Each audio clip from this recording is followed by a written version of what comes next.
네, 최인호의 정치본색 시작하겠습니다. 오늘 함께할 세 분 소개해드립니다. 장성철 공론센터 소장, 김한 한겨레 기자, 그리고 김민아 시사평론가 나와 있습니다. 안녕하세요. 안녕하세요. 예, 어제 4차 변론 김용현과 윤석열 쇼, 예, 듀엣 옛날 장소팔 뭐 이런 거 있었죠. 비교 안 하고요. 예. SNL 같았다. SNL 같다. 네. 아, 죄송합니다. 제가 아무래도 좀 장소팔. 고춘자. 아니 근데 이분 김영현과 이제 누구죠? 윤석열 씨 이 두 분은 그래도 장소빨 알 거예요, 그죠? 아유, 잘. 그쵸? 더맨더머 보는 줄 알았어요. 막 이렇게 하면서 서로 막 웃고 막 내가 그랬잖아 그때 기억나지? 뭐 이러더라고요. 그러니까 지금 기억납니다. 뭐 이렇게 이야기를 하고. 예. 하여튼 웃겼습니다. 하여튼. 그냥 딱 진짜 웃겼어요. 소감은 웃겼다. 웃겼어요. 예. 요거는 네. SNL 작가도 반성했을 것 같아요. 내가 왜 저걸 왜 저런 생각을 못했을까? 굉장히 창의적이죠. 네. 예. 가운데 이제 소주 한 잔만 갖다 놓으면 예. 옛날 분위기가 완벽히 재현된다라는 점에서 그렇지. 옛날에 우리가 그렇게 하려고 그랬잖아. 그렇죠. 그래서 뭐 이러면서. 둘이 옛날 생각하면서 예. 잠시나마 예. 두 사람이 즐거웠을 거라는 점에서 제가 마음의 위안을 얻고 예. 그 즐거운 시간은 짧을 것이다. 짧을 것이다. 그리고 고통스러운 시간은 길 것이니 예. 네, 잠시라도 뭐 즐거워하시라. 예. 네, 이렇게 말씀드립니다. 아니 근데 사실은 헌법 재판관들 앞에서도 그렇지만 전 국민이 다 시청을 했잖아요. 모욕을 주는 것 같은 그런 느낌도 좀 들었어요. 누굴 모였죠? 국민들에게. 왜냐면 국민들이 저걸 믿으란 말이야. 이렇게 이제 아니 국민들은 그렇게 의원이 아니고 요원을 끌어내려고 했다. 요원을 어떻게 누가 끌어내는 거죠? 요원은? 그게 뭐 들어간 요원들은 또 새로 투입된 요원들이 끌어내는 겁니까? 누가 끌어내는 겁니까? 그거는 무슨 말이에요? 그게? 요원이 누구냐? 예. 이재명, 한동훈, 우원식이 요원이냐? 예. 뭐 이런 의문도 잠시 들었는데 예. 또 그 명단은 감시해야 될 명단이면 또 이 얘기를 이렇게 하고 그렇죠. 그래서 요원이 누구고 요원을 왜 끌어내냐? 요원이 그 안에서 뭘 하려고 한 것이냐? 그러니까 얘기를 이렇게 맞춰보면 질서 유지를 하려고 하는 것이기에 안에 들어간 요원이 뭐 다른 충돌을 일으키는 것을 방지하기 위해서 그 말이 안 되죠. 제가 또 이거를 너무 열심히 해석하면 그렇죠. 너무 열심히 해석할 필요는 없어요. 장성철 소장님이 네. 또 나쁜 짓 하지 마 이렇게 얘기하기 때문에 저는 이제 해석을 하지 않고 네. 소통만 치겠습니다. 윤석열 이런 시도하지 마세요. 지금 아무리 국민들에게 재미를 준다는 차원이라 할지라도 너무하지 않습니까 이거는. 아니 네. 어제 제일 좀 김용현 전 장관 네. 한 얘기 중에 가관이었던 게 뭐냐면 네. 윤석열 대통령 본인은 띄워준다고 생각을 했겠지만 네. 제가 얘기한 거를 김용현 전 장관이 확증적으로 확인해 줬어요. 뭐 했냐면 우리 윤석열 대통령께서 24시간 일에다만 몰두하다 보니까 이제 감정이 좀 이렇게 흥분된 상황에서 여러 가지 네. 기복이 좀 있는데 이렇게 좀 다음 날 지나 보면 또 정상으로 돌아와서 여러 가지 직무를 보신다 이렇게 얘기했거든요. 어떻게 저런 말을 할 수가 있나? 와, 나 아무리 술 마실 때 보통 그런 말 하는가 봐요. 그죠? 그쵸? 네. 그리고 와, 평소에는 진짜? 엄청 열심히 검토를 했는데 그날은 좀 법전도 가지고 오라고 그랬는데 그날은 그냥 좀 대충 보는 것 같더라. 근데 어저께 윤석열 대통령과 김용현 장관이 한 말 중에 판결문에 실릴 말들이 많아요. 많죠. 네, 거의 제가 볼 때 어제 것만 보고도 판결문을 써도 돼요. 이제. 그렇지. 네, 어제 사실상 위법성을 그러니까 그 비상입법기구 관련해서 김용현 장관이 인정한 거 아닙니까? 그렇죠. 예를 들면 자기네가 국회가 막혀 있는 부분을 해소하기 위해서 그걸 하려고 했다를 인정했고. 비상입법기구를 기재부 내에 만든다고 네, 했잖아요. 그렇죠. 그리고 행정부 내에 국회를 대신할 비상입법기구를 만든다는 거야. 그러니까 어쨌든 기재부한테 그 권한 예산이나 네. 권한을 하는데 그걸 해보려고 했다는 거고 그다음에 윤석열 대통령 계속 논리가 뭐 2시간짜리 계엄이었다 평화계엄이었다 이건데 군인들이 안 따를 거 부당한 지시를 안 따를 거를 전제했다라고 얘기한 거 아닙니까? 그렇죠. 그러니까 그거 자체도 본인이 그걸 얘기하면서도 위법성을 인지했다는 거고 또 한 가지는 둘이 어제 많은 국민들의 분노를 자아냈던 비스듬히 앉아갖고 장관 기억 안 나요? 이렇게 물어봤던 네. 게 뭡니까? 그 포고령이 위법인 줄 알았다는 거 아닙니까? 근데 그냥 두라고 했다는 거 아닙니까? 그러니까 이런 것들은 그냥 판결문에 사실 써도 되는 그렇죠. 내용들이. 그러니까 이게 어제 잘 보면은 냉정하게 얘기해서 두 사람이 무슨 짓을 한 거냐? 헌법재판관이 보고 있는 가운데 두 공범이 자백을 한 거야? 그러니까 이게 엄밀히 말하면 한 사람은 내란 우두머리고 한 사람은 이제 주요 행위자지 않습니까? 그 정확한 법적 용어가 아니지만은 네.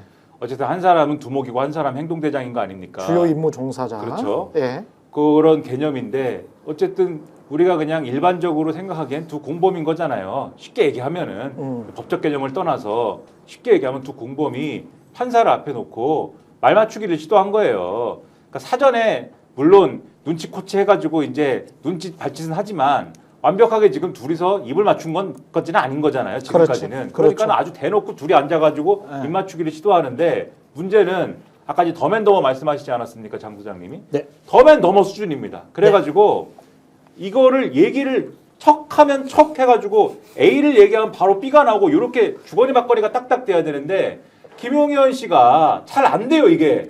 안 되더라고요. 네, 빠릿빠릿 안 돼요. 그래가지고 윤석열은 되고. 윤석열도 잘 안 되지만 그래도 윤석열은 검찰총장도 해보고 나쁜 네. 쪽으로 그래도 머리가 좀 돌아가기 때문에 그래요? 네. 이게 그래도 야 저거는 아닌데 이게 있어요. 그래갖고 네. 대표적으로 작년에 지금 말씀하신 대목인데 헌법재판관이 물어보잖아요. 너는 계엄을 했는데 이 포고령은 그러면 네가 작성했다고 하는데 김용현 씨 당신이 작성했다고 하는데 이 국회의 정치활동 금지 이런 것을 이제 쓴 것에 대해서 얘기를 해봐라 이런 취지 얘기를 하는데 김용현 씨가 이 국회에 정치활동 금지가 필요하다는 취지의 얘기를 한참 장황하게 하지 않습니까? 그러니까 원래는 이게 예를 들면 윤석열 측이 원래 주장한 거는 이게 김용현이 잘못 베껴와갖고 실수로 베껴온 것이고 그걸 내가 검토하는 과정에서 이걸 필터링을 했어야 되는데 못했다.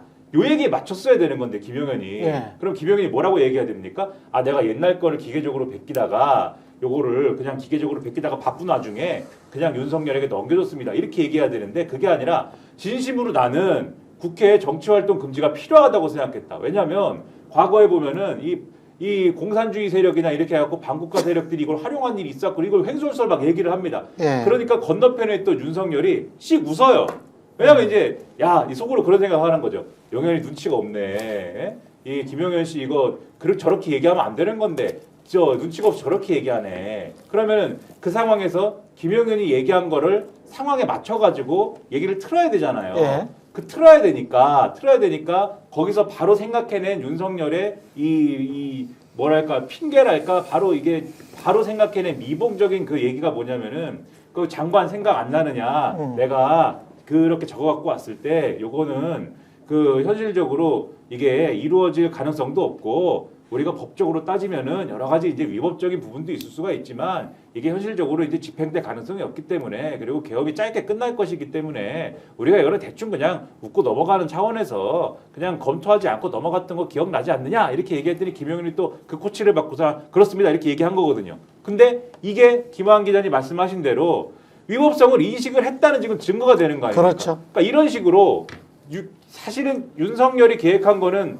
내가 A를 얘기하면 바로 B가 나오는 식으로 잘 됐어야 되는데 김용현이 잘 머리가 돌아가지 않아서 스스로 위법성을 서로 고백하는 국면이 돼서 제가 볼 때는 서로는 즐거웠을지 모르지만 스스로 무덤을 파는 그런 국면으로 어제는 된 것이다. 이런 장면들이 몇 개가 있었습니다. 사실은. 김용현 씨가 뭐 얘기할 때 네. 윤석열 대통령 옆에 있는 변호사들이 불안해가지고 뭐 이렇게 쳐다보더라고요. 네. 그래가지고 야 김용현 저씨 저거 말 많이 하면 큰일 날 텐데 네. 하여튼 대형 사고를 친 것 같아요. 어제 그 얘기할 때 문영배 대행의 표정이 뭐 오늘 SNS에서 많이 돌던데 모든 걸 말해줘요. 그러니까 어떤 배우는 그렇게 울렸더라고. 나는 여태까지 10여 년간 연기를 하면서 저만큼 리얼하게 짜증, 화, 모여 이런 거를 담아내는 표정을 연기해보지 못한 것 같다라는 얘기가 할 정도로. 그죠. 문영배 판사가 그렇게 이제 얼굴에 자기 표정을 드러내는 거의 모든 판사들이 그렇습니다만은 대표적으로 굉장히 좀 얼굴 포카페이스인 사람이거든요. 그래서 그런 표정이 정말 가짜 않다는 표정이 언뜻 나오기는 했어요. 기가 막힌 거. 재판관들 직접 신문에서 계엄을 왜 선포했냐라고 둘 다한테 물어봤어요. 둘이 달라요. 그러니까 대통령은 그 국민에게 호소하기 위해서 선포했다라는 취지로 답변을 했고 김용현 장관은 야당에 경고했다는 취지로 답변을 했어요. 그러니까 이 계엄을 실제로 같이 실행한 사람들이 계엄 선포 요건에 대해서 이해가 달랐다라는 게 어제 법정에서 확인이 됐고 네. 또 한 가지는 어제 김용현 장관 직접 한 말 중에 굉장히 중요한 세 단어를 한 문장에서 뱉었는데 입법권을 수행할 수 있는 조직이라고 표현했어요. 이거는 명확하게 말하자면 요 한 문장으로도 저는 가능하다고 그러네. 봅니다. 그러니까 계속. 그 국가 비상기구 관련해서 입법기구 관련해서 왜 그걸 했냐 그래서 앞에 쭉 막 장황하게 얘기하고 딱 한 문장 마지막에 그래서 입법권을 수행할 수 있는 조직이 필요하다고 생각했다라고 얘기를 했거든요. 그래서 저는 이 한 문장으로 사실 끝났다고 봅니다. 그리고 그 후속 질문들이 계속 나왔으면 좋겠고 이 사람들이 계속 좀 나와줬으면 좋겠다라는 그런 생각도 듭니다. 앞으로 재미를 위해서. 5차, 6차 계속 변론해서 이렇게 좀 나와주시고 저는 아니 진짜로 돼버렸으면 어떻게 할 생각이었냐 그것도 좀 묻고 싶더라고요. 그러니까 장병들이 우리나라 장병들이 윤석열의 예상과는 달리 계엄을 시켰는데 이 사람들이 안 따를 거라고 생각해서 내가 계엄을 했다라는 거잖아요.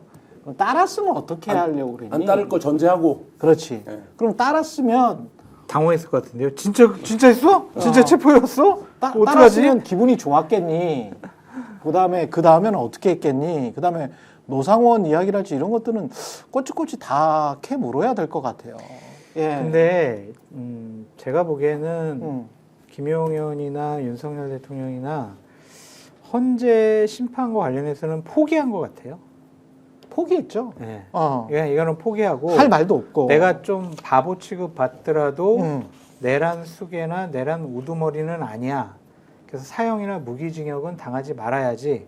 거기에 초점이 맞춰진 어제 탄핵 심판 과정 중에서의 증언이 아닌가라는 생각이 들더라고요. 어떻게 이 바보 같은 얘기를 이렇게 2시간 반 동안 할 수 있어요, 이게. 근데 말이 그게 되냐고. 그렇게 되나? 실패한 쿠데타건 성공한 쿠데타건 좌우지간 내란은 내란이잖아요. 그렇죠. 근데 이제 국회 때문에 시민들 때문에 실패를 했어요. 이 사람들의 의도대로 안 됐어. 그러나 실제로 단전 단수도 하려고 그랬고. 그리고 이제 검찰로 공수처가 넘겼기 때문에 검찰 또는 이제 내란 특검이 되기는 되겠죠. 언젠가는.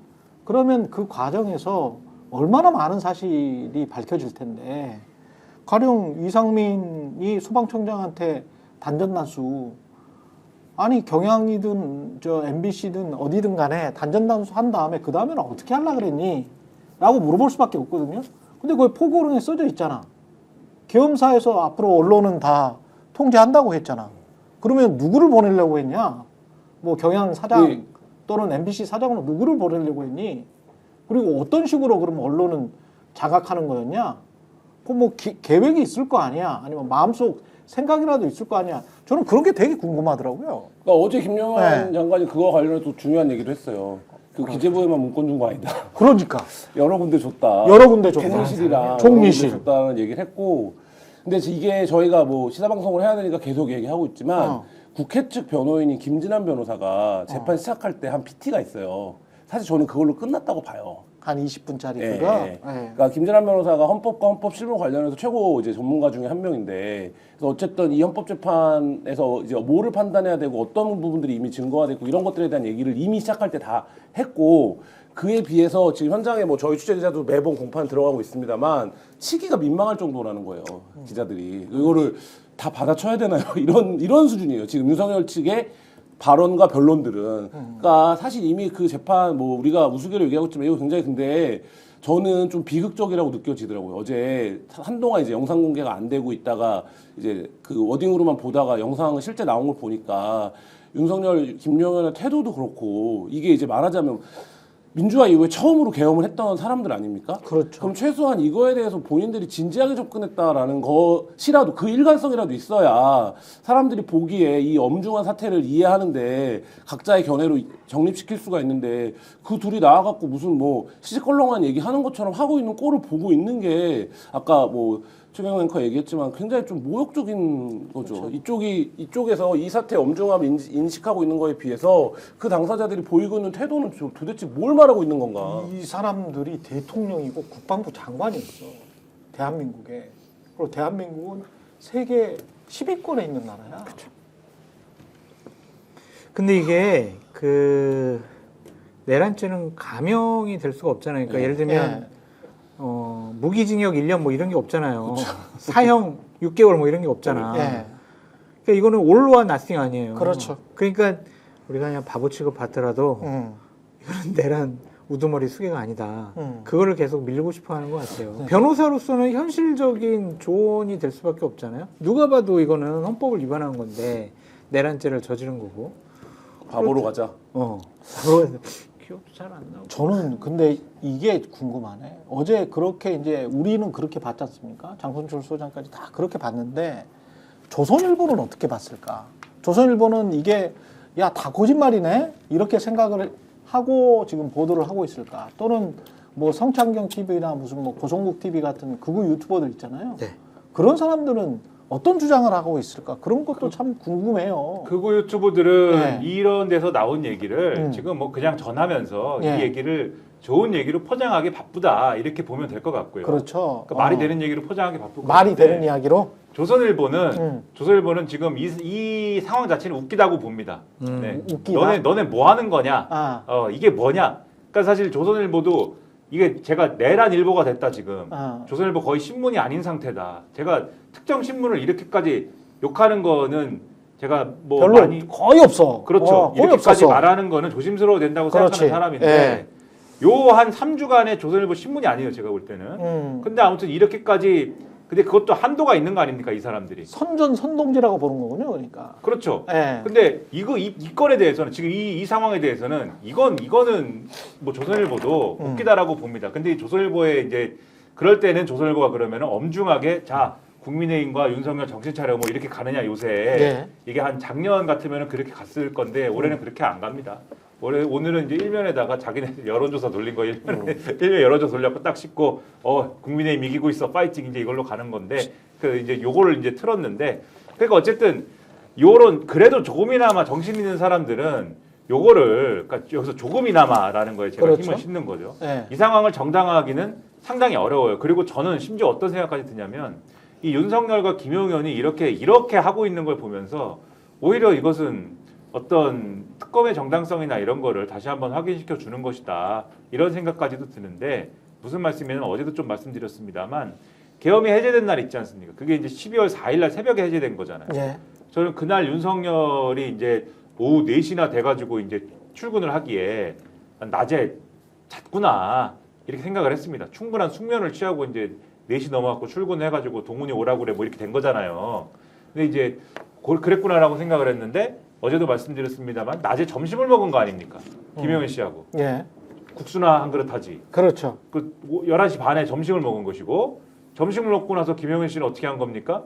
돌아가가지고 자기의 그 수아에게 핸드폰과 노트북을 부셔라. 그 부신 거 아닙니까? 핸드폰을 두드려 부시기 시작한 거 아닙니까? 그리고 그러니까 자기가 직접 타이핑했다는 그 LG 노트북을 그게 부셔진 거죠. 그러면 부셔갖고 쓰레기통에 버렸다는 거예요. 중고 인멸이네. 그렇죠. 중고 인멸이네. 그렇죠. 그리고 그날 밤에 그 삼청동 안전가옥 안가에서 이상민 그다음에 박성재 그다음에 김주현 그리고 법제처장 그렇죠. 네. 이완규 이런 모임이 열리지 않습니까? 그렇죠. 이 모임은 어쨌든 윤석열 방어 모임 아닙니까? 그렇죠. 근데 삼청동 안가는 야 우리 삼청동 안가 가가지고 논의하지 이 사람들이 이렇게 얘기해가지고 열리는 공간이 아니거든요. 대통령이 거기 가서 얘기해라고 해야만 열리는 공간이거든요. 그러면 제 생각에는 증거 인멸부터 법적 대응, 법정에서의 이 어떤 너랑 나랑 이 진술을 맞춘다라고 하는 일련의 쭉 흐름이 다 윤석열이 주도하고 있는 거 아니냐. 처음부터 끝까지 윤석열이 주도하고 있는 상황 아니냐라고 하는 인식을 가질 수밖에 없어요. 보는 사람 입장에서는. 그러면 이 과정 자체가 하나의 또 중요한 수사 대상이 될 수밖에 없는 건데 그럼 지금 사실상 한계를 드러낸 공수처가 그러면 이 수사를 할 수 있느냐 아니면은 지금 아까 말씀드렸죠. 민정수석이나 법무부 장관까지 껴있는 이 상황에서 검찰의 이제 어떤 그러한 지금의 상황에서의 수사기관의 어떤 그런 뭐 이 수사력을 믿고 요거를 맡길 수가 있는 거냐 의문을 가진다라고 할 때는 이런 부분까지 포괄해서 앞으로의 수사를 위해서라도 특검이 필요한 거 아니냐 이 생각을 더더욱 할 수밖에 없는 그런 장면들을 어제 우리가 본 거 아니냐라는 생각이 드는 거죠. 특검은 정치적으로 봤을 때는 김건희 특검은 이번 정부 내에서는 좀 힘들어 보이기는 하고 당장 이제 가장 시급한 거는 내란 특검이 맞잖아요. 근데 내란 특검이 국민의힘은 어떻게 행동을 할까요? 실효성이 이제 없을 것 같아요. 실효성이 없다. 네. 왜냐하면 많은 네. 사람들이 이제 구속 기소 당했고 아니지. 아까 지금 말씀하신 것처럼 김민하 평론가 말씀하시는 것처럼 민정수석이랄지 법무부 장관이랄지 저는 검찰총장도 의심하는데 그러니까 국민의힘은 그게 싫다는 거잖아요. 1페이지부터 한 7페이지가 더 있는 거잖아요. 네. 8페이지가 그렇죠. 지금 기재부 장관이니까 국무총실, 행안부 장관, 그다음에 법무부 장관, 검찰한테 뭔가 지시를 내렸을 거란 말이지. 경찰까지도. 그러면 그거에 관한 또 액션 플랜도 분명히 있을 거야. 근데 제가 말씀드리는 네. 거는 어쨌든 20일 안에는 윤석열 대통령에 대한 구속 기소가 될 거 아니에요. 예. 그러면은 특검이 뭘 할 수 있는 게 없잖아요. 윤석열, 김용현에 대해서는. 그렇긴 어떤 하죠. 재수사해가지고 기소할 수는 현실적으로는 없잖아요. 그렇다. 그래서 그러면 기소를 하고 나면 기소를 하고 난 다음에 특검이 성사가 돼서 그 기소 중간에도 받는 경우가 있지 않아요? 기소를 받아서 공소유지를 할 수 있는데 이어달리기처럼. 유지를 하기도 하고 예를 들면은 예. 증거를 보강하는 과정에서 이제 추가 기소를 하거나 그렇죠. 뭐 그런 경우도 있기야 하죠. 근데 말씀하신 대로 예. 장 소장님 말씀하신 대로 실효성에 관한 논란이 있는 거는 사실입니다. 어. 그런데 이 내란죄와 관련된 이제 혐의도 있겠지만은 또 기술적으로 이제 뭐 여러 가지 다른 예를 들면은 지금 말씀하신 대로 이 혐의가 그러면 박성재 법무부 장관 예를 들면 제가 뭐 박성재 법무부 장관에 대한 명확한 혐의를 가지고 지금 말씀드리는 게 아니라 의심되는 혐의가 있다라고 하면 그것이 뭐 부하수행죄든 아니면 주요 혐의 종사자든 간에 뭐든 간에 이게 새로운 사람에 대한 어떤 기소 필요성이 있다라든지 이런 수사를 하려고 할 때 그 단계에서 사실 그러면 지금의 검찰이나 공수처가 하는 것이 이제 맞는 거냐라는 새로운 그렇죠. 논란도 있을 수가 있는 거거든요. 네. 그래서 어떤 형식이로든 간에 지금 말씀하신 대로 윤석열, 내란 수계인 윤석열과 그다음에 이제 김용현에 대해서는 지금 말씀드린 대로 실효성에 대한 논란이나 이런 게 있을 수 있는데 이 포괄적으로 이 사건, 큰 사건 하나에 대한 이제 수사가 완결적으로 지금 끝난 거냐의 문제에 있어서는 추가적으로 특검이 할 수 있는 영역이 남아있지 않나라는 생각은 저는 들거든요. 아니 있는데 하여튼 그게 어쨌든 윤석열, 김용현 이런 그의 10명들을 제대로 좀 조사하고 수사해서 처벌해야 되는데 그거 이제 현실적으로는 좀 불가능한 측면이 있어서 실효성이 있을까라는 생각이 들었고 저는 최 앵커님 생각과는 좀 다른 게 김건희 특검을 해야 됩니다. 이 윤석열 이 정부 안에서? 네, 이 정부 안에서 아니 국민의힘이 저러고 있는데 무슨 어떻게 해요? 아니 국민의힘도 김건희에 대해서는 네. 이게 아니 지난번에도 계속 반대하잖아. 명태균 거 빼고 아니, 자기네들 조사한다니까 아, 김건희가 무슨 나쁜 명태균 짓- 거는 봐주고. 그거는 나중에 이제 정권 바뀌면 하면 되고 네. 정말 이 김건희가 어떠한 국정에 개입을 한 건지 아니면 네. 국정을 전적으로 운영했는지 알 수는 없지만 그런 것들을 밝혀야 되고 양평, 도이치 그 외 여러 가지 이런 사람들 다 아니 밝혀야 되잖아요. 밝히면 좋지. 밝히라고 나는 계속 요구를 해왔지. 근데 국민의힘이 안 하잖아. 국민의힘이 안 하. 나는 나는 어떻게 생각을 하냐면요. 이게 지금 이 상황이 쭉 가잖아요. 그러면 지금 오늘 한겨레 만평인가에도 그거 나왔던데. 재밌더라. 아니 결국은 다시 이제 만난 세계. 다시 만난 세계였나? 네. 조기 대선 한다면 네. 조기 대선이라는 게 본인이 잘린다는 거잖아요. 네.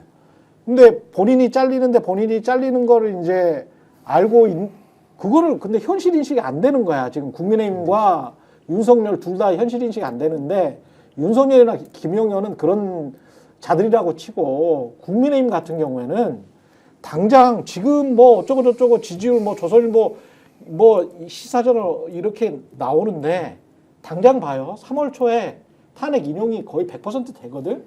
탄핵 인용이 9대 0으로 되잖아요. 9대 0으로 되든 8대 1로 되든 저는 거의 9대 0이 확실하다라고 보는데 9대 0으로 되면 그 다음부터는 대선에 들어가죠. 대선에 들어가면 대선은 뭡니까? 지난 정부에 대한 평가가 무조건 들어가요. 그럼요. 예? 야, 이 대선 어떻게 하게 됐어? 정상적인 대선이 아니잖아. 이렇게 긴급하게 2년 반 만에 대선을 해? 그러면 당신은 국민의힘에서 나온 누군가가 있을 거 아니에요. 그럼 그 사람들한테 언론이 이제 집중포하라 물어볼 거야. 민주당이 물어보는 게 아니고 언론이 물어볼 거야.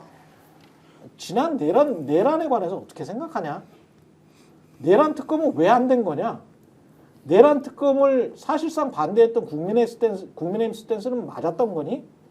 김건희 특검은 국민의힘은 왜 반대했어? 당신 대통령 되면 김건희 특검 할 거야? 왜 아직도 반대해? 대선 기간이라도 해야지 그러면. 그리고 당신 혹시 대통령 되면 윤석열 사면하겠네. 요게 이제 핵심 질문이 돼버리거든. 그러니까 자꾸 지금 뭐 무슨 지지율이 높네, 그 다음에 이재명의 2심 사법 리스크가 있네, 막 지금 현재 지형에서는 그렇게 보이지. 그러나 3월 초가 되잖아요. 그러면 그 질문을 집중적으로 받을 거라고. 누가 나오든지 간에. 아니요, 다를 것 같아요. 예. 후보에 따라서 답변하는 태도와 대응이 다를 것 같아요. 그건 맞지. 그러니까 김문수, 어. 홍준표랑 어. 예를 들면 오세훈, 유승민하고는 다를 것 같아. 유승민이 나올 수가 있어요? 아니 그래도 이름은 껴줘야죠. 뭐 이렇게 김문수, 홍준표는 막 그런 질문 받으면은 거의 99% 이렇게 답변할 겁니다. 뭐라고 할까요? 이재명 대표는 그러면은 어떻게 잘한 겁니까? 막 이제 이렇겠지 또. 그러니까 그걸로 지는 거예요. 거의 그렇게 네, 백 그걸로 이제 지는 거고. 뭐 그 상황까지 예측하기는 어렵지만 지금 이제 김민전 의원도 없고 제가 극우 유튜버 요새 많이 보고 있는데 왜 그래 또 세뇌당하려고 또. 계몽룡이라고 얘기를 하잖아요. 계몽룡으로. 계몽룡. 이 계몽룡의 핵심 정치적 센스가 두 가지예요. 하나는 뭐냐면 어제 법정에서 윤석열, 김용현이 얘기했던 민주당 입법 독재를 해갖고 우리가 아무것도 못하고 이게 지금 나라가 정상적인 겁니까? 이게 이제 한 축이고 또 하나가 뭐냐면 그래서 윤석열이 끝나면 어떻게 되는데 이재명 세상이야. 이거가 계몽룡의 핵심이에요. 그러니까 그 두 가지 논리거든요. 그리고 저는 이 첫 번째 건을 오히려 공론장에서 주장들을 하고 있지만 잘 안 먹혀요.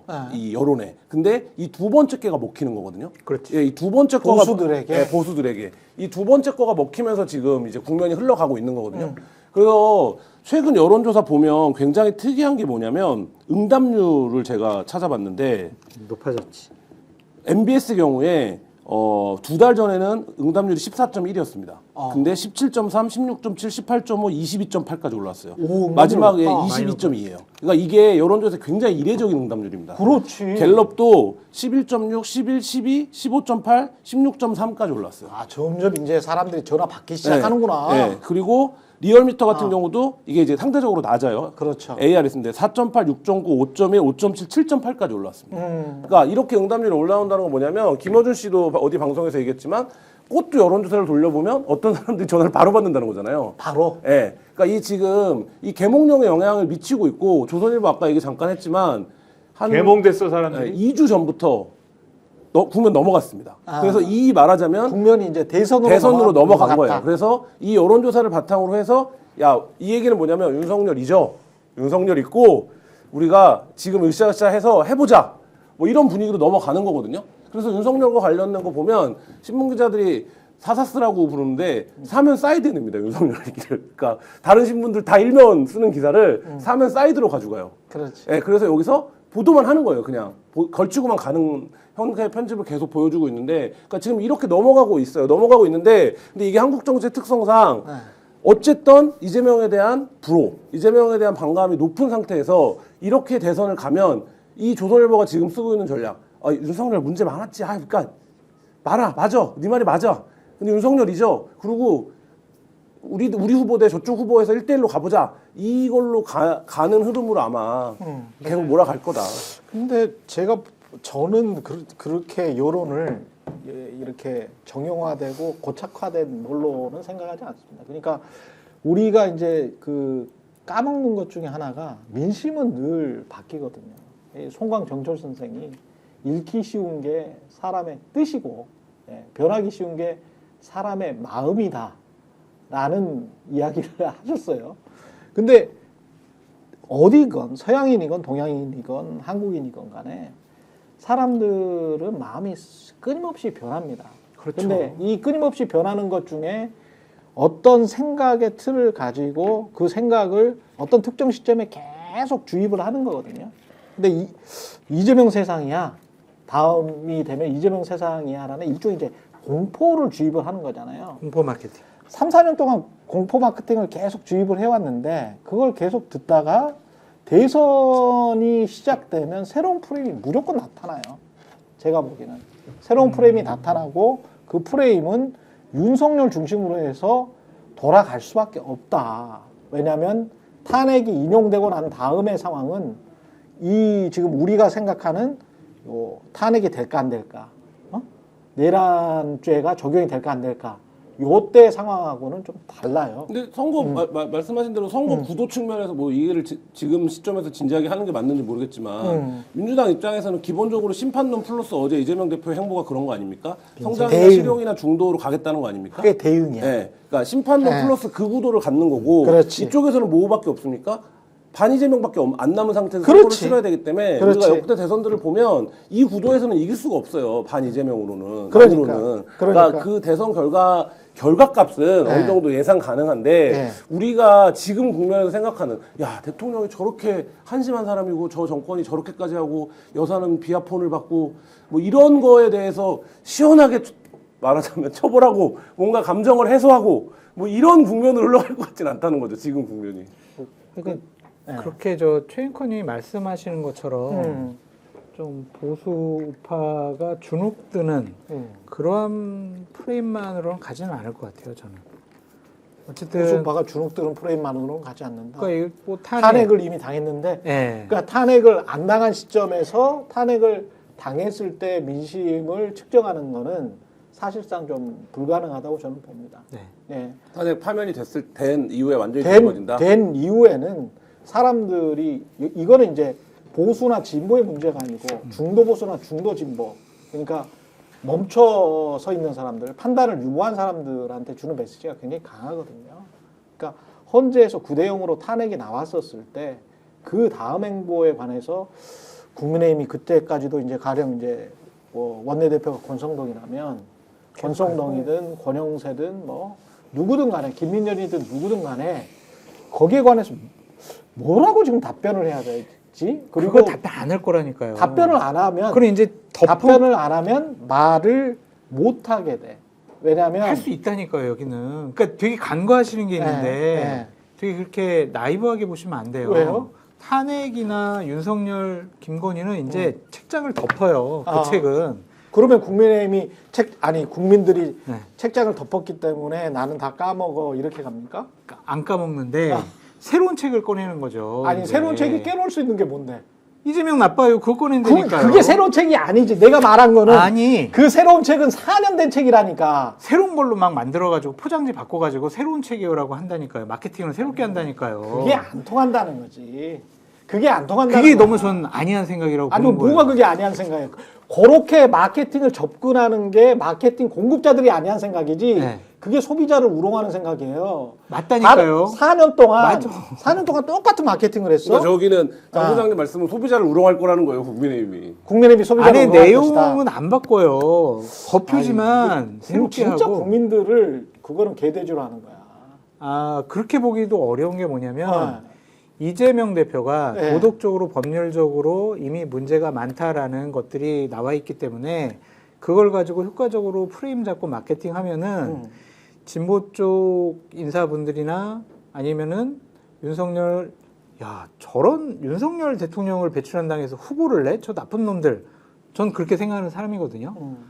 그 프레임을 극복할 수 있다고 생각을 한다니까요. 아니, 그 사람들은 그렇게 극복할 수 있다라고 생각을 하는데 그게 본인들의 지지자들 말고 확장성이 있는가의 문제는 전혀 별개의 문제라는 거예요. 후보에 따라 달라져요. 제가 말하는 거는 그걸 맞아. 그거는 맞아. 그러니까 후보에 따라서 달라진다. 근데 이렇게 가겠죠. 예를 네. 들면 3월 말 4월 초에 이재명 선고가 나요. 근데 네. 1심이 유지된다는 전제하에서 그러면 대통령 선거는 대법원 판결이 나기 전에 있을 겁니다. 그렇지. 시기적으로 보면. 근데 이거를 주진우 등이 지금 계속 공격하는 방식이 있잖아요. 한동훈 대표도 그렇고. 그러니까 예를 들면 야 이거는 중단되는 거 아니야. 이건 대통령 되면 대법원 나야 되는 거야. 근데 일반 국민들은 이쪽에서는 법리적으로 이렇게 주장하고 이쪽은 아니라고 하고 하면 이게 양비론이 되는 거예요. 그러니까 양쪽에 다 얘기가. 그러면 이쪽에서 계속 그 얘기를 할 겁니다. 그러니까 말하자면 대통령 되더라도 이거는 재판을 계속 해야 되고 대법원 판결 확정되면 대통령 즉시 잃는 거야. 이 프레임을 강하게 걸 거거든요. 그러니까 사실 그러면 그거에 대해서 계속 방어해야 될 거예요. 어쨌든 왜냐하면 법정 판결이 난 거니까. 그러니까 이제 그 부분에 대한 부담 그리고 2심까지 유죄가 난 상태에서 대통령 선거에 나오고 당선된 사례가 없어요. 그러니까 이것도 사실 이제 초유의 길이거든요. 한국 정치에서 물론 뭐 트럼프 같은 사람도 있습니다만 그러면 이제 그 부분에 대한 공격이 굉장히 집중이 될 거고 그렇겠지. 그러면 네. 이쪽에서 방어 논리가 이런 게 되겠죠. 예를 들면 선거법상의 허위사실을 공표한 혐의와 니네는 내란을 저지른 정당이다. 이 싸움으로 갈 거예요. 그러면 결국은 사람들이 보기에는 내가 지지하는 정당 내가 원래 더 말하자면 이입하는 정당의 당대당 싸움이 될 가능성도 상이 굉장히 높다. 그러니까 저는 기본적으로 지금 현재 대선을 치르면 이재명 대표가 대통령 될 가능성이 99%다. 그리고 또 하나는 국민의힘은 대선 후보를 낼 자격이 없다. 내서는 안 된다. 그런 생각을 강하게 하고 있는 사람이거든요. 그렇죠. 근데 어쨌든 국민의힘이나 보수파 진영에서 후보를 김문수나 홍준표를 내가지고 이재명 나쁜 사람 막 삿대질할 수도 있고 유승민이나 오세훈 내세워가지고 자, 우리가 좀 잘못한 부분들 다 인정하고 새로운 미래로 가야 되지 않겠습니까? 예. 우리 대한민국 이 시스템을 지켜야 되지 않겠습니까? 근데 이재명 대표 보고 오십시오 하면서 막 이제 과거 거를 다 상처 더 낼 거란 말이에요. 그 프레임이 국민의힘과 보수파의 대선 후보에 따라서 국민들에게 먹힐 수도 있다. 그렇게 보여지는 거예요, 제 말은. 그러니까 여론은 좀 더 지켜보는 게 저는 필요하다고 생각을 합니다. 예. 일단 여론조사에 대해서 많은 말씀드렸지만 지금 여론조사의 응답의 민감성이 사실상 대선 직전이다라는 정도까지 민감성 있게 올라온 그룹은 맞아요. 국민의힘의 지지층 중에 강성 지지층, 지금 그렇죠. 그걸 두고 시청층, 사실은 저는 여기밖에 없다고 생각을 해요. 나머지 지지층, 국민의힘의 지지층 중에 이제 보수적인데 극우 유튜브까지는 아닌 사람들, 이 사람들은 거기까지 지금 안 왔고, 그리고 중도, 그 다음에 민주당 지지층, 사실은 지금 조기 대선 모드 전혀 아니거든요. 예. 아직은 윤석열은 어떻게 되는 거야? 이거를 주시하는 모드이기 때문에, 그래서 오늘 신문 일면도 그래서 딱 차이가 나는 거죠. 조선일보만 일면에 딱 이거 여론조사 얘기 있는 것이고 나머지는 이제 윤석열 봐라 김용현이랑 이러고 있다. 나머지 신문들은 다 이제 그런 모드 아닙니까? 그런 국면이어서 이게 조기 대선 모드에서 여론이 어떻게 움직일 것이냐? 그거는 일단 더 지켜봐야 되는 이제 문제인 것이고 그런데 지금 이제 상황은 이제 대선 국면에서 어떻게 움직일 것이냐? 그럼 실제로 대선 국면이 됐을 때 그 문제는 지금 이제 두 분이 말씀하신 것처럼 그런 거는 있어요. 가령 지난 총선에서 이 2조 심판론을 했잖아요. 국민의힘이. 네. 근데 안 먹혔지 않습니까? 근데 그거는 그런 문제가 있단 말이에요. 당시에 이제 이재명 대표가 그 총선 직전에 소위 말하는 언론 표현으로 사법 리스크를 덜고 간 이벤트들이 있어요. 예. 그게 뭐냐면은 체포동의안이 처리가 돼서 구속영장 심사 받으러 갔는데 구속영장 기각됐지 않습니까? 그렇죠. 그러면서 이제 야 이게 뭐 좀 뭐가 제대로 안 된다라는 거를 이제 쭉 갖고서는 이제 총선에 임했던 거죠. 그러니까 사법 리스크라는 이 쟁점이 상당히 완화된 상태로 임한 상태에서 상대는 윤석열 정권의 황태자인 한동훈 비대위원장이 주도하는 국민의힘인데 윤석열은 주렁주렁 여러 가지 또 그때 당시에 뭐 최상병 사건 등 김건희 여사 얘기 뭐 등등등 주렁주렁 달고 있으니 그렇죠. 이게 뭐 자격이 되냐 네. 이런 상황이니까 2조 심판론이 하나도 안 먹히는 국면으로 들어갔기 때문에 이게 효력이 없었던 건데 이번 대선은 지금 그게 변수가 될 만한 게 지금 김한 기자님 말씀하신 것처럼 사법부의 이제 2심 판단이 어떻게 나오느냐가 어떻게 연동되느냐 이 문제가 있을 거예요. 그러면은 바로 이제 국민의힘에서 뭘 주장할 거냐면은 그 한동훈이 제기한 쟁점이라는 게 있어요. 이전에 현직 대통령이 예를 들면은 이 직무를 수행하는 와중에 뭐 예를 들면은 뭐 또 이제 대법원 확정 판결이 첫째 날 수 있는 거냐, 둘째 나면 어떻게 되는 거냐, 뭐 이런 류의 이 얘기들 있지 않습니까? 그렇죠. 그런 걸로 쟁점화 시키려고 막 시도를 할 텐데 예. 그러면 이제 여기서 중요한 거는 그러면 그 얘기로 그러면 끝나서 이재명은 사법 리스크가 있네 이러고 끝나느냐? 아니죠. 이쪽에도 이제 할 말이 있는 거죠. 그러면 이쪽에 그 얘기만 하는 거냐? 당신들은 윤석열의 여러 가지 후가들이 있는 것이고 그 다음에 이 국민의힘 쪽에서 언급되는 이 대선 주자들의 다 뭐가 하나씩 달려 있는 거예요? 이 미륵불이 하나씩 달려 있는 거 아닙니까? 명태균이 달려 명태균 씨가 하나씩 다 달려 있는 것이고 예. 당신들 대통령 되면은 명태균 씨 하나씩 다 달고 오는 건데 오세훈도 그 혹을 가지고 있죠. 그렇죠. 그 사법 리스크는 어떻게 처리할 건데 이렇게 맞받아치는 게 있는 것이고 그래서 이 부분과 관련돼서 명태균이 안 묻은 사람은 김문수, 한동훈 뭐 이제 그다음에 뭐 유승민, 안철수 정도인데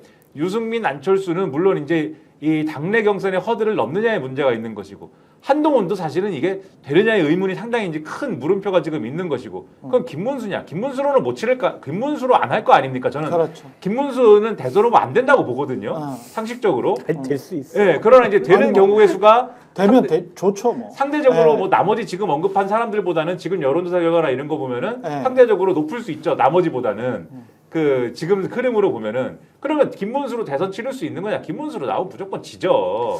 이게 그러니까 좀, 이런 네. 구도를 이렇게 보면은 네. 지금 여러 가지 변수를 말씀드렸습니다만은 여전히 그 대선 국면으로 넘어가더라도 그리고 굉장히 더티한 대선 되겠지만은 더티한 대선이 여전히 되겠지만은 여전히 가능성의 영역으로 본다면은 민주당 우위인 구도가 유지될 가능성은 지금 제가 볼 때도 높은 것 같다. 민주당 우위의 구도가 계속 이어질 가능성은 굉장히 높고 민주당이 지금 봐서는 굉장히 높은 게 누가- 아니라 예? 그건 거의 확정적인 거죠. 네, 확정적인 누가 거고. 나오든 그러니까 얼마나 집권할 버티게 가능성이 되느냐의 높은데 문제인 거죠. 제가 보기에 이제 이게 뭐 유튜브든 어디든 간에 그 한국 언론의 이제 지형에서 이야기를 할 때 자꾸 이제 방어 논리로 이야기를 한단 말이지. 그거는 민주당이나 민주당 지지자들이나 또는 언론에서 좀 한번 생각을 해봐야 될 것 같아요. 아니 근데 뭐 지금 그 방어 논리라는 게 네. 무슨 말이냐면 일단 이제 아까 그것도 마찬가지예요. 그러니까 저쪽에서 아 이재명의 세상이 되면 너희들 무서울 거야. 부자들 돈 뺏길 거야. 이게 이제 공격 논리죠. 근데 방어 논리는 아니야. 나 기본소득도 저 하위로 넣고 거의 폐기 수준이고 그리고 나는 성장 우선이야.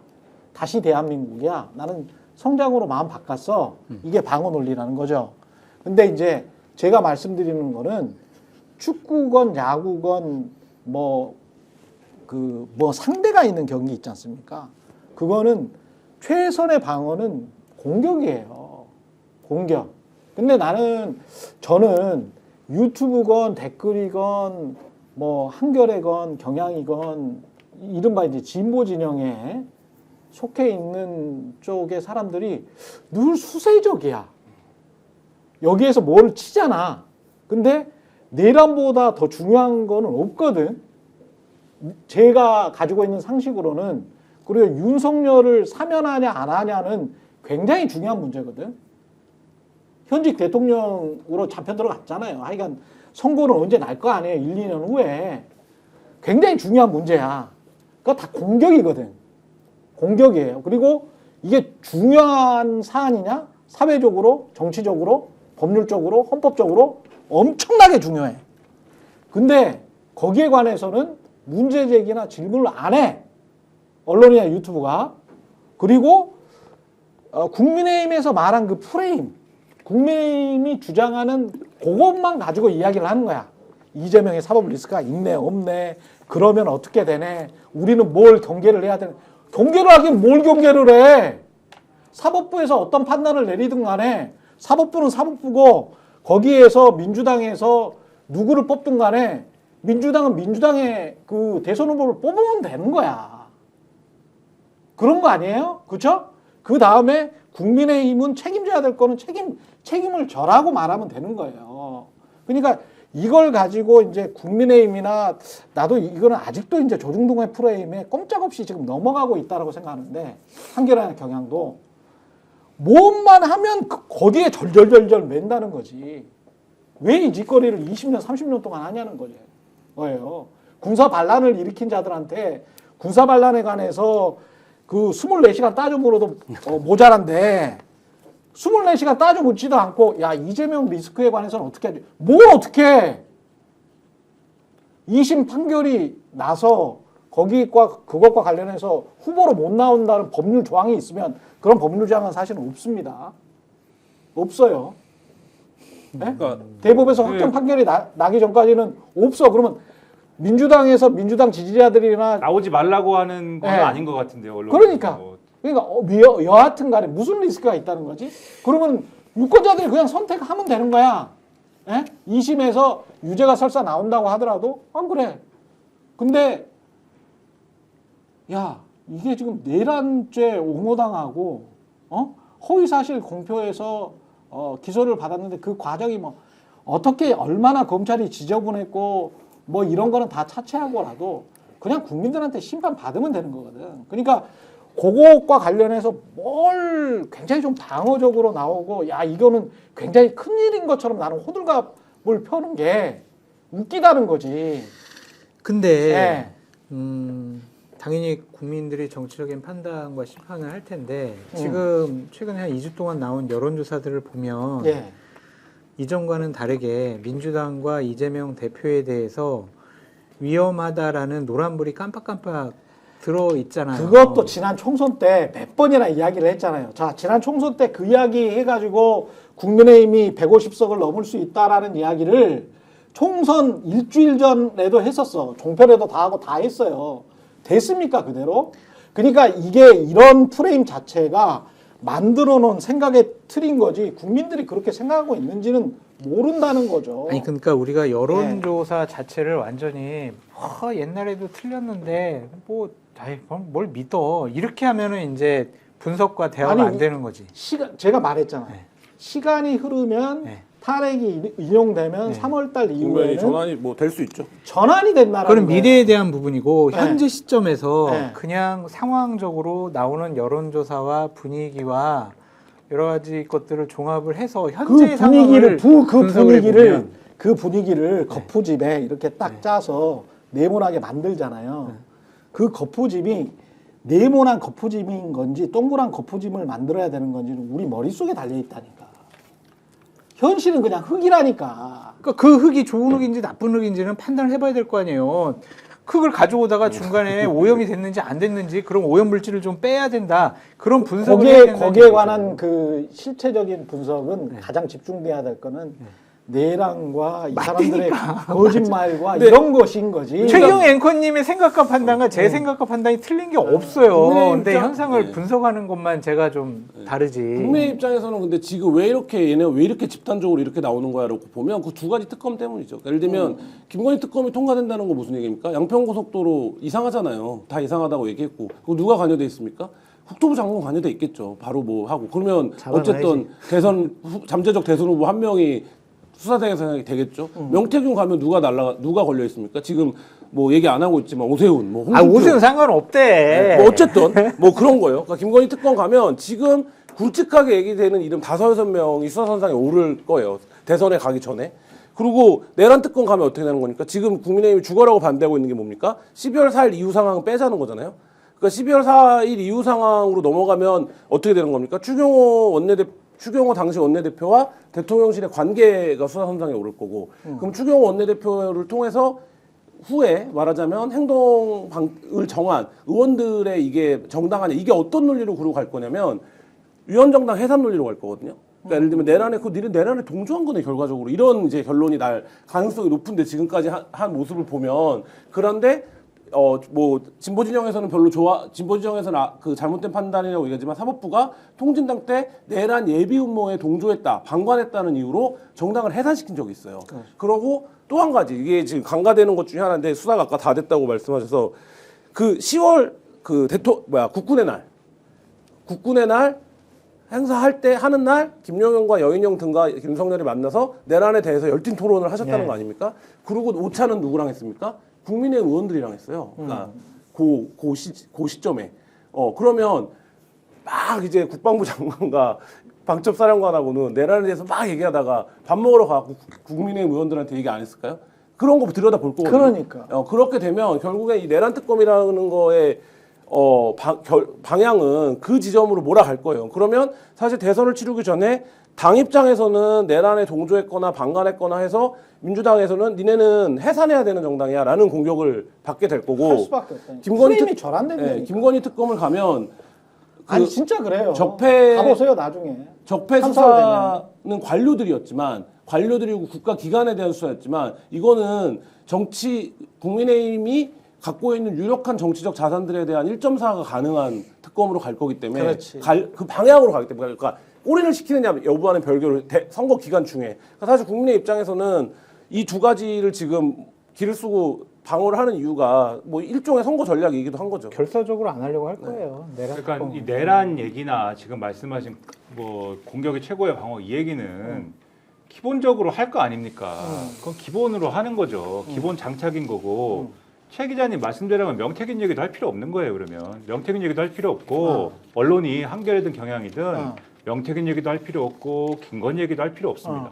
내란 원포인트로 가는 거죠. 그러면 그것만이 언론이 다뤄야 될 진실 하나인 거죠. 그런데 아니 그런 이야기는 아니었어. 그런데 네. 아까 이제 언론 얘기를 하셨으니까 그런데 유권자들의 판단에 정확하게 맡기려면은 어쨌든 간에 제가 이제 이렇게 얘기를 했지만 명태균 얘기 그다음에 김건희 얘기, 아까 말씀하신 뭐 양평 고속도로 얘기부터 쭉 해가지고 이런 최대한의 정보는 유권자들한테 줘야 되는 문제가 있는 거 아닙니까? 그렇지. 그리고 마찬가지로 뭐 이재명 대표에 대한 무슨 뭐 이 법원 판결이나 이런 얘기도 그건 결국은 신문에 나올 수밖에 없는 얘기인 당연하지. 거거든요. 그리고 네. 이 문제를 최대한 활용하려고 하는 보수 언론의 프레임이나 그리고 지금 장 소장님 말씀하신 국민의힘의 안타까운 노력이나 이런 네. 것들은 상존하는 거거든요. 그렇죠. 그럼 계속 네. 시도가 되는 거거든요. 그러면은 내란 원포인트로 가는 것도 가는 것이지만은 이런 거는 선거의 현실인데 그러면 당연히 내란에 대한 책임을 묻는 것만큼 중요한 일은 없습니다. 선거도 당연하게.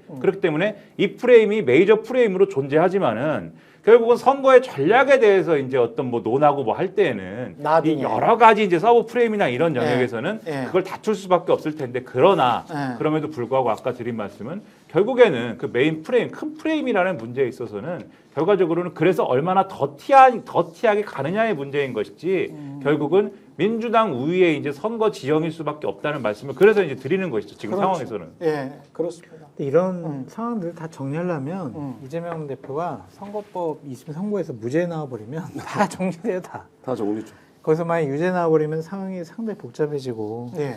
무죄 나오면 이제 끝난다고 보여지는데 어쨌든 이 진보 쪽에 계시는 분들보다 이 보수 쪽에 계신 분들은 이재명 대표에 대한 두려움, 불안감, 적개심, 반감 이런 것들이 상당히 높아서 좋아 윤석열 잘못됐어 라고 생각하는 보수파 쪽 사람들도 그러면 이재명 대표 도와줄 거야? 대통령 만들어주는데 당신 꽃길 깔아줄 거야? 이러면은요 주눅 들게 돼요. 그거가 그 프레임이 오랫동안 효과적으로 지속돼 왔는데 네. 민주당은 아마 나중에 이제 그렇게 생각하게 될 겁니다. 이게 시간이 별로 없는 대선 기간이기 때문에 결국은 2심에서 유죄가 난다는 가정하에 후보들이 나올 거 아니에요. 당내 경선은 할 거 아니야. 그러면은 누구가 막 나와요. 그랬었을 때 이재명의 핵심 코어 지지층들을 모빌라이즈 할 정도로 동원할 수 있을 정도의 어떤 사람이 나와야 되거든요. 근데 거기에서 이제 민주당 지지자들이 나올 수 있을 만큼의 충분한 기간이 있느냐, 그러니까 모일 수 있을 만큼의 충분한 기간이 있느냐, 이재명을 대체할 수 있을 만큼의 충분한 그렇죠. 불가능하죠. 그러니까 저는 그런 계산이 이미 돼 있는 상태에서 말씀을 드리는 거예요. 그러니까 민주당 지지자들은 기간상 석 달밖에 안 남았고 그렇죠. 실제로 대선 스타트는 2달인데 그 상황에서 누가 이제 뭐 잠룡들이라고 하는 사람들이 나와요. 근데 이제 지금 현재 지지율이 뭐 2%, 3% 뭐 높게 나오는 사람이 뭐 5%까지 있는지는 모르겠습니다만은 그 사람이 이재명이 과거에 했던 뭐 40%나 또는 30%나 이렇게까지 치고 갈 수 있는 과거에 문재인을 따라갔던 뭐 안희정처럼 막 20%까지 거의 19%까지 치고 갔었잖아요. 그런 사람이 나오면 이제 민주당 지지자들이 헷갈리겠는데 제가 볼 때는 이미 저는 그게 판단이 됐거든. 그렇죠. 그거는 그런 게 없어. 지금. 없어. 그게 불가능한 상황이야. 그러면은 민주당이 할 수 있는 정책, 그러니까 할 수 있는 어떤 이미지 메이킹이라는 거는 이재명 리스크에 대한 방어 논리를 가지고 자꾸 이야기를 할 게 아니고, 이 선거가 왜 이 시점에 치러져야 되는지, 그리고 윤석열 정권을 옹이했던 국민의힘에게 계속 정권을 연장시켜주는 게 맞는지에 관해서만 이야기를 할 수밖에 없을 것이고, 그게 주요한 프레임으로 올라설 수밖에 없다. 왜냐? 헌법 위반자이기 때문에.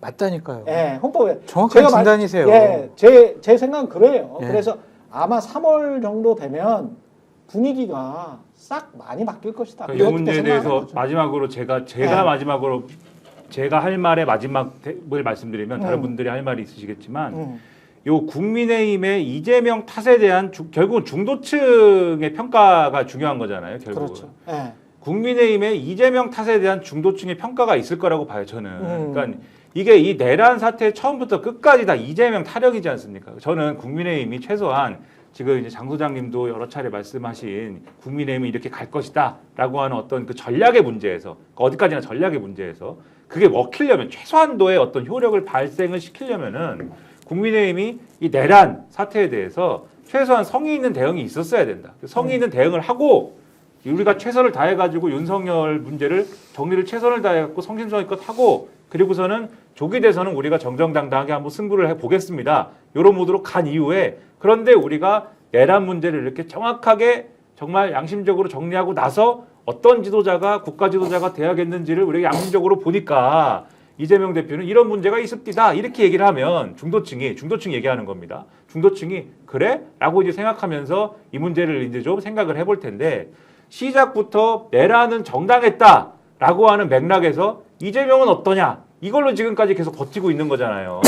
뭔 이재명 세 글자가 아니면 지금 정치 상황을 설명을 못하지 않습니까? 그렇죠. 윤석열이 구속이 됐는데 윤석열 구속에 대해서도 이재명은 왜 구속 안 시키냐? 이거부터 대뜸 나오는 지금 태도지 않습니까? 저는 이렇게 온 과정에 대한 중도층의 평가도 있을 거여서 지금 만약에 국민의힘이 정말 이재명 반대 원포인트로 이제 우리가 대선을 치르겠다는 생각이 있다고 하면 지금은 벌써 요 초기 단계에서부터 일정 정도의 실패를 하고 있는 거다. 이 평가가 있을 것이다. 이렇게 생각을 합니다. 짧게 말씀드리면 대선을 치르면은 대선을 치르는 시대 정신의 프레임이 하나 있을 거고 또 하나는 후보들 프레임이 있을 거예요. 그렇죠. 그러니까 시대 정신은 국민의힘이 이길 수가 없어요. 이거는 네.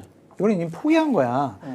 그런데 후보들 같은 경우에 대략 이렇게 작전을 짜면 어떻게 되겠어요? 김문수를 막 띄워요. 근데 김문수가 어느 순간 나는 내가 대선 후보로 나가는 건 적절치 않다고 생각을 한다. 보수우파의 정권 재창출을 위해서 나는 뒤로 물러서고 예를 들면 오세훈이나 유승민을 나는 뒷받침하겠다. 내가 며칠 전에 한 말이야 이게. 아 그랬어요? 죄송해요. 그러고 이제 국민의힘 지도부에서는 네. 또 정치인들만 섞으면은 좀 그러니까 이창용을 또 끌어들여요. 그래서 경선에 참여시켜. 예. 그러면서 대선 후보 선출 규정 룰을 자체를 바꿔버려요. 그냥 당원과 지지층 이거 다 빼버리고 일반 국민 100%로 해버려요. 그렇게 되면 오세훈이나 유승민이 될 가능성이 있거든요. 그렇죠. 그러면 이재명 대표와 오세훈이나 유승민이 딱 후보가 돼가지고 옆에 유승민 세우고 이창용 세우고 이러한 김문수나 홍준표 세력들은 다 뒤로 그냥 물러나게 하는 거예요. 그래서 우리는 새로운 나라 만들겠습니다라고 프레임을 잡아버리면 그게 그러니까 농본이 보인다니까. 보이는데. 내가 며칠 전에 이미 이야기를 한 거고. 보이는데 예. 아마 맛있어 보이잖아. 그게 먹히지가 않을 것이다라는 거. 그때 거기에 관점의 차이가 있네요. 예. 보시죠. 19대, 때 보면 19대 대선의 구도의 재판이 되겠죠. 그때 많이 못 이겼어요. 그러니까 탄핵하고 하는데 네. 근데 반문연대를 꾸리네 만에 하다가 결국에 이쪽에 2명이 나온 거잖아요. 심상정까지 나왔잖아. 네, 뭐 그 심상정이랑 그 유승민이 또 뭐 어쨌든 상세가 되니까 그렇다고 치면 41대 24대 21이 난 거거든요. 그러니까 저는 그렇게 될 거예요. 왜냐면 이준석이 동의하지 않을 거거든요. 국민의힘이 그렇게 포장지 갈아 끼우는데 그럼 이준석이 나올 거예요. 근데 이창용이 나오든 오세훈이 나오든 유승민이 나오든 저 내란 정당은 못 찍겠다라는 정서 때문에 이길 거예요. 근데 여기도 어쨌든 지금 태극기 세력이랑 해서 유의미한 득표가 나오겠죠. 그러니까 19대 대선 구도가 이쪽에서 당연히 반명으로 가자, 우리 반명연대로 가자라는 시도를 걸겠지만 결국에는 구도 자체는 19대 대선의 어떤 닮은꼴 구도가 되겠죠. 이 광고를 열띠게 이야기를 하다 광고를 못했는데 광고하고 끝내도록 하겠습니다. 인터넷 신규 가입할 때 최대 48만 원, 인터넷 가입과 동시에 현재 쓰고 계신 휴대폰에 통신사만 변경해도 추가 최대 30만 원, 정수기 렌탈 최대 30만 원이고요. 예, 무려 합하면 108만 원의 혜택을 3년마다 받으실 수 있고 약정 끝나셨다면 꼭 신청하시기 바랍니다. 현금 사은품 혜택 원치 않는다 55인치 삼성 TV 가능하고요. 1670-2571 상담 받으시거나 네이버 인터넷 비교원 검색하시고 상담 신청하시기 바랍니다. 상담할 때 스픽스 또는 최경영의 정치본색 유튜브 채널 말씀해 주시면 가입하면 현금 비밀 혜택과 함께 할수록 더 큰 혜택, 지인 추천 시 추천할 때마다 최대 4만 원 모바일 상품권을 드립니다. 예, 새 이벤트니까요. 꼭 놓치지 마시기 바랍니다. 그리고 근조 화환 있습니다. 근조 화환. 예. 근조 화환. 배송 완료 시 주문자에게 배송 완료 인증 사진도 당연히 즉시 전송해드리는 전국 꽃배달입니다. 3시간 이내 배달해주는 전국 꽃배달. 3단 화환의 가격이 초특가 43,000원부터 시작을 합니다. 굉장히 싸네요. 예. 유튜브 보고 주문하신다고 하면 언제든지 상남원 비밀 시크릿 할인 추가가 가능하고요. 꽃배달이 필요하신 분은 1688-3525, 1688-3525 동서양난 관엽 꽃바구니 화환뿐만이 아니죠. 많은 제품을 취급하고 있습니다. 365일 지구가 멈추지 않는 이상 운영 중이니까요. 예. 필요하시다면 편하게 주문하시면 되겠습니다. 저도 광고 하나 하겠습니다. 최경영 뭐요? 제 설날에 네. 제가 이 국민의힘이 네. 어떠한 일을 할 것인가에 네. 대해서 제가 한 40분짜리 인터뷰를 했거든요. 어디에서요? 스픽스에서. 스픽스에서. 네, 그거를 한번 보시면은 국민의힘이 무엇을 어떻게 할 것인지를 쭉 한번 스케치를 한번 해보실 수 있을 것 같습니다. 어디 한겨레 TV에서 했구나. 중립이란 무엇인가에 관해서 예, 질문을 하더라고요. 한겨레 TV에서. 그래서 오늘 밤 9시에 나간다고 합니다. 저는 아무것도 안 합니다. 많이 하시잖아요. 이거. 아니, 아무것도 안 하고 있습니다. 네. 여기까지 하겠습니다. 예, 그 서부지법에 방화한 그 친구는 특정했고 지금 이제 쭉 체포했죠? 체포한 거죠. 예. 체포했죠? 진짜 10대 돼? 엄벌에 쳐야 돼. 성인은 성인인데 19살이구나. 그 교회들 주도로 10대 청소년들이 시국 선언하는 영상들 유튜브에 계속 올리고 있어요. 교인 아. 맞죠? 네, 보시면 교회 다니는 보시면 친구죠. 정말 참혹합니다. 파주 쪽에서 교회 다니는 교회가 그 차별금지법 반대 그걸 동력으로 해서 상당히 또 그쪽에 이제 붙은 그 조직적인 세가 또 있는 거죠. 그저께인가 신혜식 씨가 고성국 TV에 나와서 이실직고를 했더만요. 뭐라고요? 그 집회에 나오는 80~90%가 교회 다니는 청년들이다. 교회 다니는 교회에서 조직한 맞아요. 청년들이다. 종교적인 신념이야. 그러니까. 좋은 교회도 많은데 그렇죠. 제가 다니는 교회는 그렇지가 않은 데만 가서 기도하시면서 예. 마음을 좀 푸시기 바랍니다. 똑같은 민주주의를 믿고 똑같은 신앙을 가진 사람들이 어떻게 이렇게 다를까? 목사님이 다르잖아요. 예, 참 슬프네요. 예, 최경영 정치본사 장성철 공론센터 소장, 김한 한겨레 기자, 김연아 시사평론가였습니다. 고맙습니다. 감사합니다. 스픽스는 말하는 언론입니다. 대세는 유튜브, 그중에서 스픽스. 좋아요, 댓글, 구독, 알림 설정. 여러분이 저희를 사랑해 주시고 우리가 여러분을 사랑하는 4가지 방법입니다.